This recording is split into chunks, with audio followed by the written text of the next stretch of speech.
Travis Allen, 30 years old, 6'2", 228, a 3-4 record since February of 2006. He has had only 2 fights, totaling 6 rounds. And here is the late-blooming Deontay Wilder from Tuscaloosa, Alabama. It was only a few years ago he was trying to figure out his life when he walked into a boxing gym and picked up the sweet science. He rose up the amateur ranks quickly, won a bronze medal at last year's Olympics, 6-0, 6 knockouts as a pro. And we've seen him a few times already this year. First in Chicago in April against the overmatched Joe Rabat. A first-round knockout. Then here in Tucson in June, quickly ridding the ring of Kelsey Arnold. We asked him about his development. I want to be able to master what I'm doing. As far as jabbing, throwing the right hand, movement, keeping space, all that stuff. You just don't. Even though we're learning, I'm a fast learner. I learn quick, but I just want to master a lot of it becoming. I would say muscle memory. Only 2 years of amateur experience when he pulled off 2 major upsets. He won the 2007 National Golden Gloves. He won the 2007 U.S. Championships. And in the Olympics, Teddy, you broadcast the fight. He lost the semifinal to the world champion Clemente Russo. His bronze medal, the only American boxing medal. Yeah, Wilder is all about his right hand. He's got good size, good height.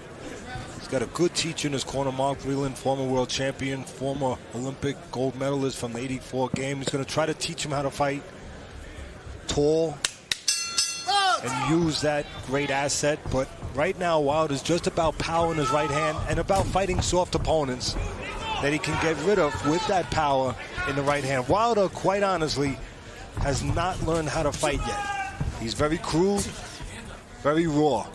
Again, it's going to be Mark Breland, the former world champion, his job to teach Wilder how to fight.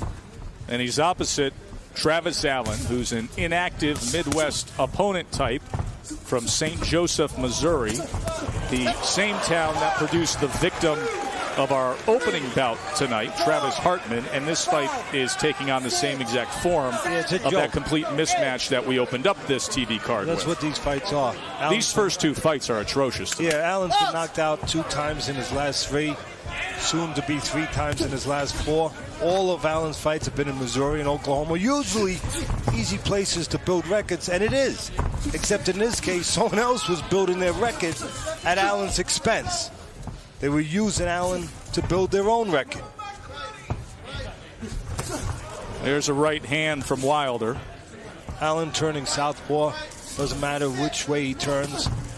The outcome is going to be the same. There's your second knockdown, a minute 20 into the fight. By the way, there is a 3 knockdown rule in effect, so I think if he does rise, this fight will end soon. Yeah, Fight's over. This is the 6th fight in the last 5 months for Wilder. Not bad. I'm thinking he could get at least 20 with these kind of opponents he's been fighting. Maybe 2 every week. I mean, again, I have to ask the question. I know the audience out there sometimes says, well, Teddy's being a little harsh. I don't think I'm being harsh. I'm being honest. I'm being fair. I know that Wilder didn't have quite as much amateur experience as some of the other prospects that are coming from the Olympic team and coming from the amateur programs, but still, enough experience, just like our last fight, Thurman, enough experience to fight better opposition than this. What are you accomplishing? I know you're building the record. You're not fooling anybody.